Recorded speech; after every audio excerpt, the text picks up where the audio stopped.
Ya teman-teman, kali ini kita belajar mengganti lower arm atau sayap bawah Grand Livina 2010. Mula-mula kita beli sayap bawahnya di online, bisa di Bukalapak misalnya. Kemudian diperiksa apakah barang yang datang sesuai pesanan. Untuk membongkarnya hati-hati karena ini ada karet penutup ball joint, itu jangan sampai terluka ya. Kalau itu terluka, ball joint ini nanti kemasukan air cepat rusak. Oke. Kemudian peralatan yang diperlukan adalah kunci shock 14, 17, 22 mili, kemudian kunci ring 14, 17, kunci momen atau kunci torsi. Siapkan juga palu, extension, dan baji kecil. Jangan lupa sarung tangan. Sedangkan untuk membongkar roda diperlukan dongkrak, kunci roda, dan jack stand lengkap dengan balok dan alas. Untuk konsumabelnya adalah WD, kain lap, dan kertas amplas. Oke, langsung saja kita mulai dengan mengendorkan baut roda, kemudian mendongkrak mobil dan mengganti dongkrak dengan jack stand. Untuk keamanan bekerja di bawah mobil lebih terjamin jack stand dibandingkan dengan hanya menggunakan dongkrak. Jangan lupa beri alas antara jack stand dengan bagian bawah mobil supaya tidak lecet ya. Setelah roda terlepas, cara memeriksa sayap bawah yang sudah rusak adalah seperti ini, yaitu goyangnya berlebihan. Nah, bushing armnya juga sudah jelas kelihatan tuh ya, sobek. Sebelum buka baut, baiknya kita semprotkan dulu ras penetran atau biasa dikenal sebagai WD, kemudian buka bautnya atau murnya. Sudah pasti baut-baut ini akan keras, maka gunakan extension bar yang panjang untuk membuka pertama kali. Setelah baut bergerak atau berputar sedikit, barulah menggunakan ratchet untuk melepasnya secara total. Lepaskan mur ball joint yang pertama, biarkan saja. Kemudian lanjut ke mur bush besar atau sayap bawah. Ini juga sangat keras. Kita lihat di sini gagal ya, nggak berhasil dari arah sini karena tidak ada kuda-kuda. Jika kondisi seperti ini, maka kuncinya dipindah posisi ke arah dimana kita bisa ada pancalan untuk menarik kuncinya. Kita gunakan dek bawah sebagai pancalan kaki, kemudian ditarik ya. Kita tarik karena ini pasti keras sekali ya. Nah, jika sudah berhasil bergerak seperti ini, selanjutnya akan mudah, tinggal digunakan ratchet saja untuk mempercepat pelepasan bautnya. Bos besar ini menggunakan kunci 17 sepasang. Lanjut ke bos kecil. Bos kecil ini menggunakan kunci shock 22. Ini juga gila kerasnya, maka gunakan sambungan pipa atau extensionnya pipa untuk membuka pertama kali.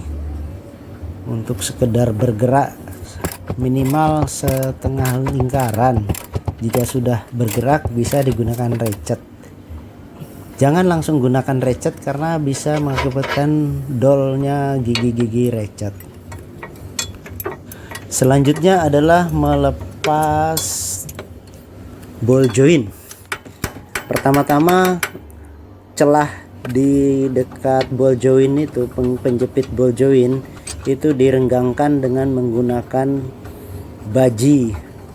Setelah renggang nanti terasa bahwa bautnya bisa dilolos keluar dan tidak terjepit.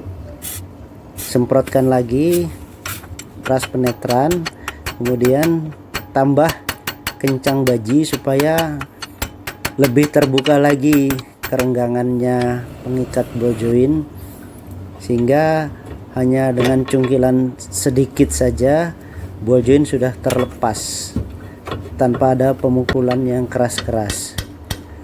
Ya gampang ya kalau sudah begini.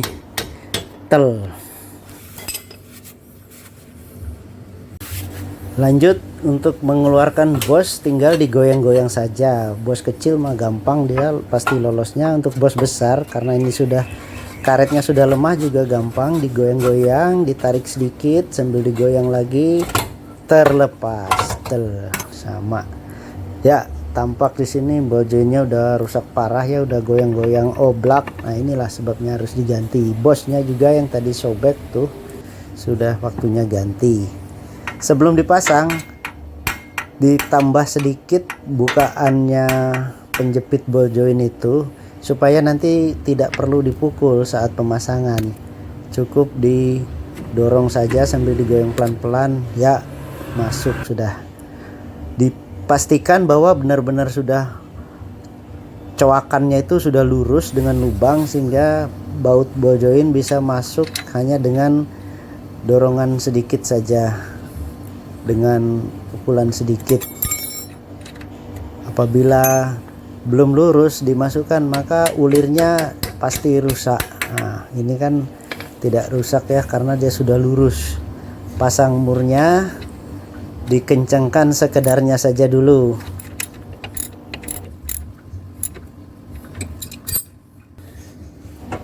Untuk pemasangan sayap, pasangan bos besar bos kecil ini digoyang-goyang sambil ditekan, ditarik, digoyang. Boleh digedor-gedor sedikit pakai palu plastik sampai dia lubang bautnya lurus.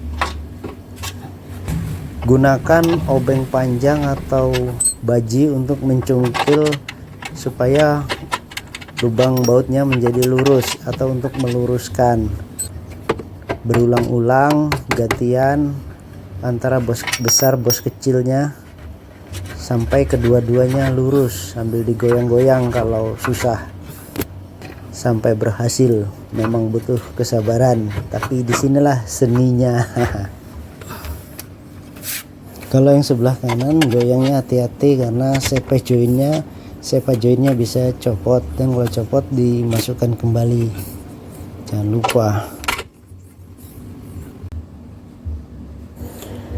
Untuk bos kecil bautnya bisa digerindas sedikit, bikin bundar seperti ini agar mudah untuk meluruskan, sehingga kalau hanya miring-miring sedikit dia akan bisa meluruskan. Setelah itu dipasang menggunakan recet kalau bautnya dratnya sudah masuk. Kemudian untuk pengencangan akhir, pengencangan final ditorsi menggunakan kunci momen yang nilai torsinya bisa dicari di Google ya, mau nilai atas, nilai tengah atau nilai bawah sesuai selera. Oke, selesai. Sekian, terima kasih sudah nonton.